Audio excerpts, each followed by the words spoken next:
그 외아들 우리 주 예수 그리스도를 믿사오니 이는 성령으로 잉태하사 동정녀 마리아에게 나시고 본디오 빌라도에게 고난을 받으사 십자가에 못 박혀 죽으시고 장사한 지 사흘 만에 죽은 자 가운데서 다시 살아나시며 하늘에 오르사 전능하신 하나님 우편에 앉아 계시다가 저희로서 산자와 죽은 자를 심판하러 오시리라. 성령을 믿사오며 거룩한 공예와 성도가 서로 교통하는 것과 죄를 사하여 주시는 것과 몸이 다시 사는 것과 영원히 사는 것을 믿사옵나이다.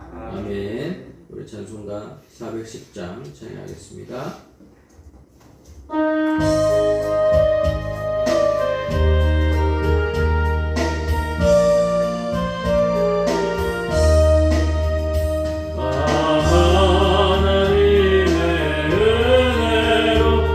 있을 데 없는 자 왜 구속하여 주는지 난 알 수 없도다.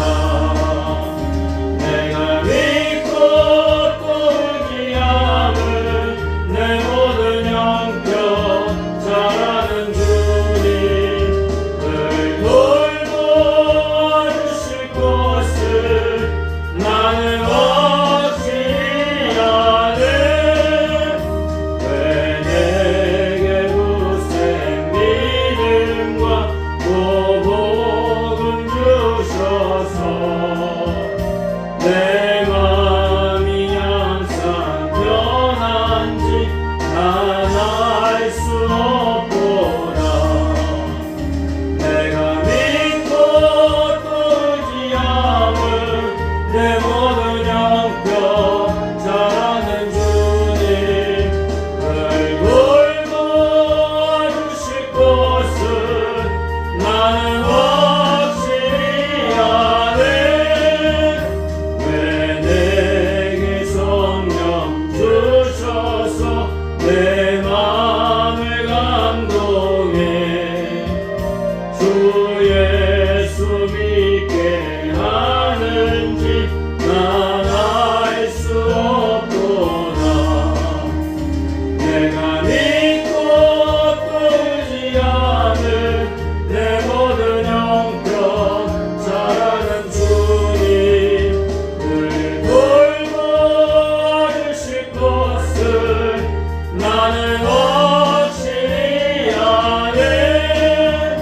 주 언제 강림하실지 오밤에 온낮에 또 주님 만날 그것도 난 알 수 없도다. 내가 믿고 또 의지하는 내 모든 형편 잘하는 주님을 돌보아주실 것을 나는 확실히 아네.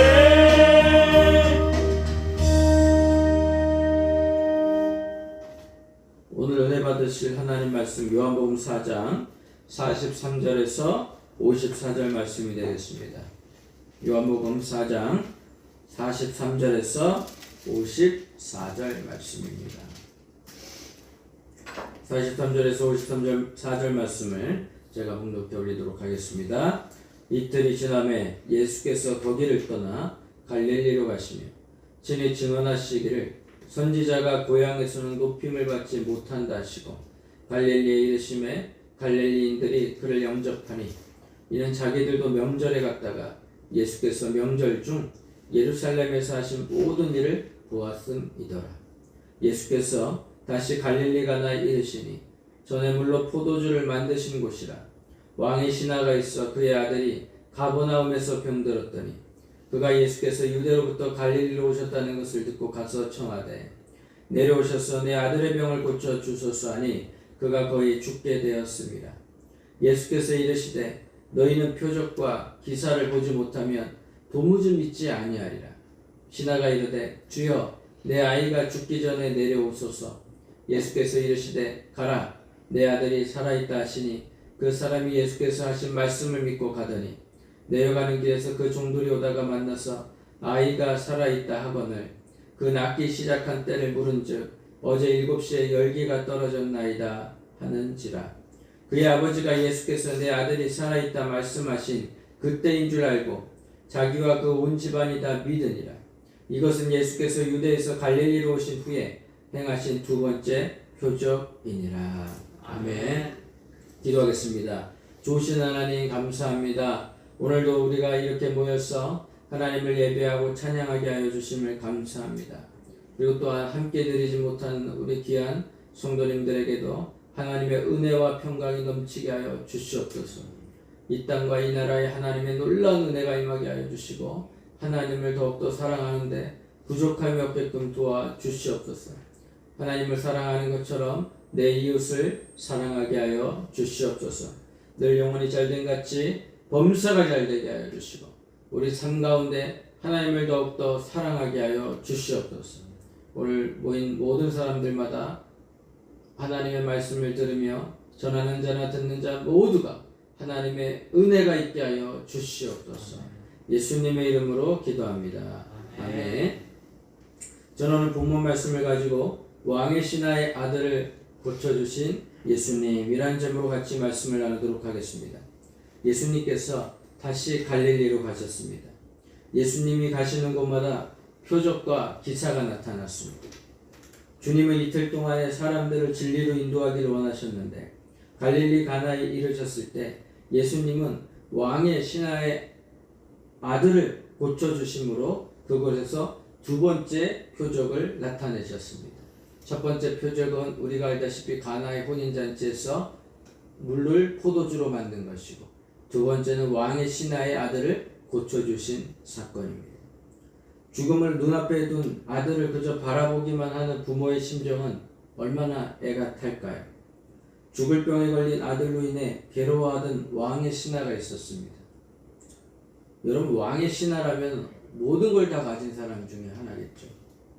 집도 우리우리하겠고 또 왕으로부터 받는 봉급도 쏠쏠했을 것이고 그리고 또한 많은 사람들이 또 청탁을 하니까 또 뒷돈도 많이 받았을 것이고 그리고 그 당시엔 또 그렇게 살아오는 것이 또 맞았을 수도 있고 그리고 또 사람들이 줄줄이 서가지고 그 사람 앞에 뇌물을 또 바칠 수도 있고 어쨌든 부와 명예를 다 갖춘 사람이었습니다.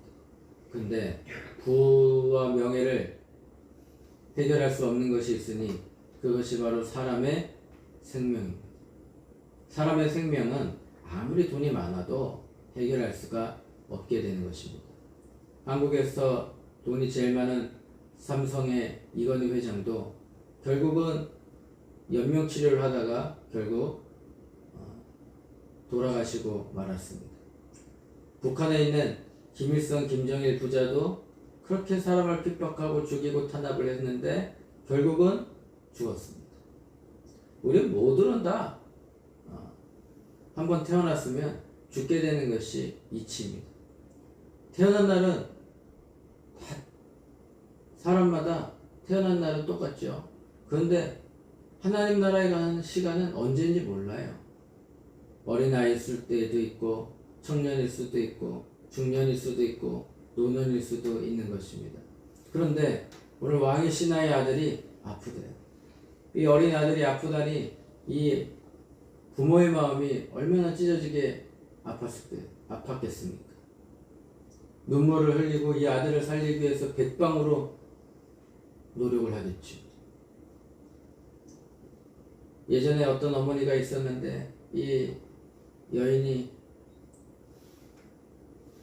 극심한 귀신병과 우울증 그리고 정신병으로 인하여 혼탁하여 영혼이 망가진 상태였습니다. 그러니 온 동네 기도원이란 기도원은 다 가보고 무당집도 가보고 교회도 가보고 신통방통한 데는 다 가보는 거예요. 왜 그랬을까요? 아이를 살리기 위해서는 물불을 가리지 않는 것입니다. 어느 날 예수님께서 여러 표적과 기사를 통해서 하나님의 능력을 나타내신다는 것을 소문을 들었습니다. 그리고 소문을 들었으니 어떻게 해야 되겠습니까? 가야죠. 여러분, 아픈 사람 입장에서는 뭐라도 먹여야 되고, 뭐라도 의원을 만나야 되고, 좋은 의사를 만나게 해주는 것이 바로 부모의 마음이죠. 아픈 사람을 데리고 있는 사람들의 마음입니다. 그럼 학생은요? 좋은 선생님을 만나게 해줘야죠. 얘가 학교를 가서 좋은 학교에 가가지고, 그러면 요즘은 또 좋은 학교의 의미가 없어요. 자기가 좋아하는 것이 무엇인지를 알고 찾아가는 시대가 왔습니다. 대학교가 중요한 게 아니라 아이가 뭘 좋아하는지를 또 알아야 돼요. 어쨌든 부모는 그렇습니다. 좋은 선생님을 데려다 놓고 앉혀가지고 얘가 좋은 학교를 가기 위해서 공부를 잘할 수 있게끔, 그래서 드라마가 나왔잖아요. 스카이 캐슬이라고. 거기에 보니까 돈 많은 사람들이 좋은 선생님을 만나가지고, 그리고 또 코디네이터를 갖다가 집어넣고 어떻게 하면 좋은 학교를 보낼 것인가, 그게 한국 사회와 한국 사회를 표현하기 위해서 그런 드라마들이 나오는 것이죠. 어쨌든 이 왕의 신하는 갈릴리 가나에 오신 예수님께 아들의 치유를 부탁하러 왔습니다. 가버나움에서 가나까지 가려면 32km입니다. 왕의 신하는 아들을 위해 그 먼 거리를 뛰어갔어요. 32km를 뛰어갔어요. 왜? 예수님께 우리 아들을 살려달라고 간청을 하려면 어떻게 됩니까? 마차를 타든 뭘 타든 택시를 타든, 뭐 그때 택시가 있었겠어요. 아들을 살리기만 하면 된다고 그래서 부랴부랴 걸어갔든지 마차를 타고 갔든지 뭐 말을 타고 갔든지 하여튼 갔을 것입니다. 근데 아들을 위해서 간청한 아버지의 부탁을 예수님이 바로 들어주지 않아요. 야, 너희는 표적과 기사를 봐야 내가 하나님의 아들이라고 생각하지, 내가 말만 한다고 네가 듣느냐? 여러분, 예수님의 제자들도 예수님께서 부활하시고 난 다음에 의심이 많았어요. 의심 많은 도마에게 무엇을 보여줬죠? 옆구리와 손 발자국에 손을 집어넣으라고 했어요. 그제서야 믿었습니다. 그리고 난 다음에 뭐라고 얘기합니까? 예수님이 야, 복음 있는 자도 복되지만 복음 믿지 않는 자가 더 복되다. 여러분, 우리는 예수님의 모습을 본 적은 없습니다. 성경 말씀을 믿고 따라가는 거죠. 근데 그런 사람이 복되도다라고 오늘날 예수님께서 말씀하고 계시는 겁니다. 왕의 신하는 아들을 위해 간청을 멈추지 않습니다. 간절해야 돼요. 그래야 예수님이 감동을 받죠. 여러분, 왕의 신하 정도 되면은 무릎 꿇겠습니까? 무릎 꿇지 않습니다. 아들이 아프니까 무릎을 꿇는 거예요. 당신이면 우리 아들을 고쳐줄 수 있습니다. 내 명예 아무것도 아닙니다. 내 돈 아무것도 아닙니다. 내가 여기서 무릎 꿇는다고 내 자존심 아무것도 아닙니다. 난 아무것도 아닙니다. 당신이 우리 아들만 고쳐주시면 난 아무것도 아니라는 것을 오늘날 보여주는 겁니다. 기도는 이렇게 하는 겁니다. 기도는 난 아무것도 아닙니다. 주님만이 하실 수 있습니다. 내가 하는 것이 아니라 주님만이 하실 수 있습니다. 그래야 주님이 우리를 도와주시는 것입니다. 주님, 제가 이런 사람이고요. 제가 돈이 이만큼 많고요. 그건 뭐합니까? 아들이 죽게 생겼는데. 오늘 예수님께 나갈 때는요, 아무것도 아니어야 돼요. 무릎을 꿇어야 되는 거죠. 베들레헴에 가면 예수님 탄생 기념 교회가 있습니다. 거기에 문이 쬐끔해요. 어떤 누구도 거기를 들어가려면 고개를 숙여야 됩니다. 일부러 그렇게 만들어놨어요. 교황이 베들레헴에 와가지고 예수님 탄생 기념교회를 들어가야 되는데 어떻게 들어갈까요? 교황이면 천주교의 수장이고 바티칸의 대통령 같은 사람이고 60억 인구의 정신적인 지주 중 한 사람입니다. 그 사람도 어떻게 들어갈까요? 예수님 앞에서는 고개를 숙이고 들어가야 돼요. 아무것도 아닙니다라는 것을 보여주는 것이죠. 더 간절한 마음으로 아들이 죽기 전에 가버나움으로 와달라고 간청합니다. 주님이 오시기만 하면 우리 아들이 낳을 것입니다. 이 기도는 왕의 신하라는 지위도 신분도 내려놓고 아들을 살리려는 마음이었습니다. 예수님 우리가 이렇게 자신을 내려놓고 간절히 기도할 것을 기대하는 것입니다.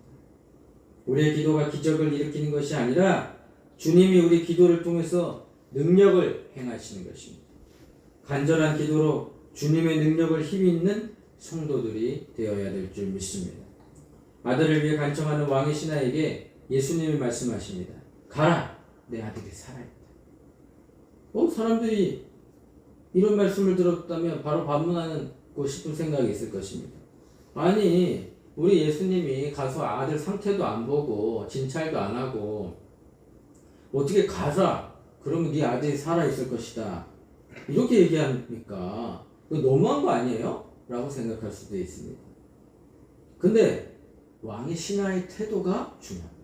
그 자리에서 집으로 돌아갑니다. 예수님이 네 아들이 낳았다. 그 순간에 그는 바로 집으로 뛰어갑니다. 왜? 예수님의 말씀을 믿었기 때문에 그렇습니다. 여러분, 예수님께서 병을 고치실 때 말씀으로 고치셨습니다. 나아라 그러니까 나았고, 일어나라 그러니까 일어났고. 그러니 요한복음에 태초에 하나님의 말씀이 계시니라 그렇게 얘기해요. 그 말씀이 바로 예수님이셨어요. 하늘이 생겨라 그랬더니 하늘이 생겨. 궁창이 생겨라 그랬더니 궁창이 생겨. 하나님의 아들이 예수님이 말씀하시니까 그렇게 기적이 일어난 것처럼 요한복음 그렇게 동일하게 말씀으로 기록되어 있는 것입니다. 그의 믿음과 순종의 결과는 아들의 온전한 회복이었습니다. 왕의 신하는 예수님이 행하시는 기적을 구하려고 왔지만 예수님을 만난 후 예수님의 말씀을 그대로 믿고 순종하는 사람들이 되었습니다. 오늘날 우리는 예수님의 말씀에 순종하는 사람이 되어야 합니다. 그리고 예수님의 말씀에 아멘으로 화답하는 우리 모두가 되어야 될 줄 믿습니다. 왕의 신하는 예수님이 행하시는 기적을 구했지만 그러나 오늘 예수님의 말씀을 믿고 그는 말씀에 순종하는 사람이 되었습니다. 우리가 예수님으로부터 기적을 보기 원한다면 그분의 말씀을 절대적으로 신뢰해야 하고 그 말씀에 절대적으로 순종해야 합니다. 이것이 왕의 신하가 우리에게 보여주는 모습입니다.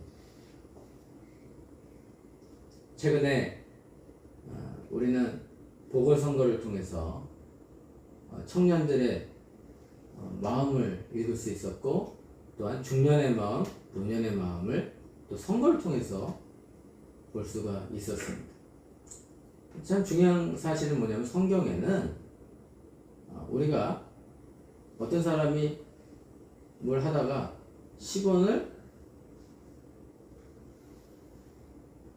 10원어치 잘못한 일을 저질렀어요. 하다 보니까 10원이 잘못됐어. 어떤 사람은 1,000만 원이 잘못됐어.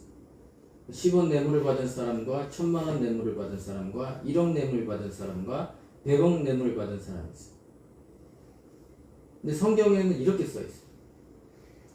이 네 사람 모두가 뭐라고 얘기하죠? 죄인이다 라고 얘기해요. 아니, 저 10원밖에 뇌물을 안 받았는데요. 어떻게 제가 죄인입니까?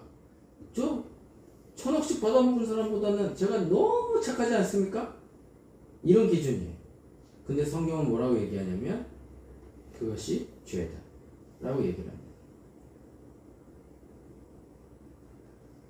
임대차법을 통과하기 전에 10%를 올렸는지 5%를 올렸는지 1%를 올렸는지 뭐 때문에 올렸는지 뭐 올릴 수 있는 건 자기 마음대로예요. 자기 마음대로. 왜? 상가 주인 마음이죠. 그거는 뭐라고 할 게 아니에요. 그런데 삶을 보면은 당신 잘못했다라고 얘기를 하는 사람들이 그대로 자기네들이 하고 있다는 것에 상처를 받는 거죠. 얘기를 하지 말든가 그러면. 알아서 그냥 살든가. 그러면 돼요. 공정하다라고 얘기를 해놓고 나서 원래 그렇게 사는 거 아닙니까? 지금까지 이렇게 사는 거 아니에요? 그건 죄가 아닌데요. 제가 하는 건 아무것도 아니에요. 쟤네들은 더해요. 그 자체가 잘못된 거죠. 그냥 가만히 있으면 돼요. 근데 자꾸 자기가 잘났다고 얘기를 해요. 이것이 사람들로부터 마음을 떠나게 하는 요소가 되는 거예요. 우리가 신앙인으로 산다면 우리는 하나하나 전부 거울로 짚어볼 필요성이 있어요. 그 거울이 무엇입니까? 하나님의 말씀입니다. 하나님의 말씀은 무엇으로 우리를 또 대변합니까? 양심으로 대변합니다. 그 성의 양심에 화 맞으면 안 돼요. 화인 맞은 사람 되면 안 돼요. 양심이 없는 사람이 되면 안 돼요. 성경에는 성경을 기준으로 삼으라고 얘기를 하는 겁니다. 오늘날 기준이 어디 있는지 모르니까 자꾸 문제가 생기기 시작을 하는 겁니다. 근데 오늘날 우리에게 기준을 주신 게 있는데 바로 하나님의 말씀입니다. 하나님의 말씀대로 삶이에요. 하나님의 말씀대로 삶이에요. 하나님의 말씀대로 살면 우리는 그것이 바로 기준으로 알고 살아가는 것입니다. 기준이 없다면 어떻게 될까요? 여러분, 기준이 없으면 그때서부터 우리는 범죄에 노출되기 시작을 하는 겁니다. 경찰이 없다면 어떻게 될까요? 그리고 규칙이 없다면 어떻게 될까요? 다 무너지게 되는 것입니다. 성경에는 분명히 동성애를 죄라고 이야기합니다. 근데 그 죄인을 우리 그럼 어떻게 해야 될까요? 같이 돌을 던져줘야 될까요? 성경은 뭐라고 얘기하죠? 하나님을 사랑하느냐? 그러면 내 이웃도 사랑해라, 그렇게 얘기해요. 그들이 죄인 건 맞아. 근데 죄인인 그들을 품어주는 것도 교회가 돼요. 그래서 그들을 품어주고, 그리고 죄를 짓지 않게끔 도와주는 것도 바로 교인들의 몫입니다. 저 사람은 죄인이야. 그러면서 돌을 던지고. 성경에 보면 그런 사람이 나타나죠. 바리새인들이 그러죠. 저 사람들 죄인이야. 저 사람 가늠했어. 가서 돌로 쳐 죽이자. 그래 돌로 가서 죽이는 거 던지고. 저 사람 잘못했어. 우리 가서 그냥 이번 기회에 우리 1000명씩 몰려와가지고 저 집에서 아주 행패를 부리자. 사랑하는 마음이 없는 거죠. 돌봐줄 수 있는 마음이 없는 거죠. 성경에는 뭐라고 얘기합니까? 그들도 도와주라는 거. 그 죄를 미워하고 사람은 사랑해야 되는 대상이죠. 우리가 예수님으로부터 기적을 보기 원한다면 그분의 말씀을 절대적으로 신뢰해야 합니다. 그리고 또한 순종해야 됩니다. 예수님이 당신의 백성에게 기대하시는 믿음과 순종은 말씀에 대한 전폭적인 믿음과 순종입니다. 예수님은 지금도 우리에게 말씀에 대한 믿음과 전적인 순종을 기대하고 요구하시는 것입니다. 여러분, 우리는 주님의 말씀에 순종하는 것입니다. 주님의 말씀. 주여 주여 하는 믿음이 아니라 하나님의 말씀을 그대로 순종하는 믿음을 우리 모두에게 관건하고 계십니다. 왕의 신화를 통해 우리가 배워야 하는 중요한 믿음의 본이 있습니다. 그것은 예수님 앞에서 자신을 겸손히 낮추고 간절하게 기도하는 모습을 보여야 되는 것입니다. 아울러 예수님의 말씀을 전폭적으로 신뢰하고 그분 말씀에 순종하는 믿음의 사람이 되어지기를 바랍니다. 이 믿음을 통해 하나님은 지금도 우리의 삶의 기사와 표적을 일으켜 주실 것이고 치유와 회복의 은혜를 베풀어 주실 것입니다. 기도하겠습니다. 좋으신 하나님 감사합니다. 오늘도 우리가 이렇게 말씀을 통하여 우리가 회복되어지길 원합니다. 우리가 오늘 왕의 신하의 아들이 아파서 찾아온 왕의 신하처럼 주님 앞에 무릎 꿇고 간절한 마음으로 모든 걸 구하오니 주님 역사하여 주시옵소서. 또한 가정의 문제, 직장의 문제, 사업장의 문제도 하나님 해결하여 주시고 앞날에 하나님의 축복이 넘치게 하여 주시옵소서. 또한 아픈 사람들마다 하나님 치유하여 주시고 깨끗게 하여 주시옵시고 하나님 그리스도의 보혈로 말미암아 우리를 회복되어지게 하여 주시옵소서. 오늘도 귀한 예물을 드린 손길이 하나님께서 함께 하여 주시고 하늘의 신령한 복과 땅의 기름진 복으로 축복하여 주시옵소서. 이제는 우리 주 예수 그리스도의 은혜와 무한하신 하나님의 사랑과 보혜사 성령님의 내주하시고 통하시고 충만하시니 이 자리에 참석한 믿음의 건속들 머리 위에 지금으로부터 영원토록 함께 있을지어다. 아멘.